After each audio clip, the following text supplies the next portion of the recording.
వచ్చే 13వ తారీఖు మనకు మరి అసెంబ్లీ పార్లమెంటు ఎన్నికలు ఉంది.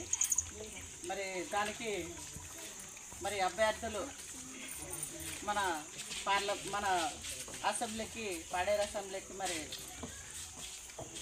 విశ్వేశ్వరరాజు గారు అని మీ అందరికీ తెలుసు. మన కిలంకోట విశ్వేశ్వరరాజు గారు.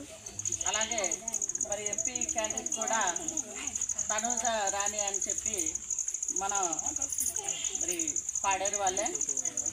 మరి మీరందరూ కూడా మన ఈ ఎమ్మెల్యే క్యాండిడేట్కి అలాగే ఎంపీ క్యాండిడేట్ కూడా మరి 2 ఓట్లు కూడా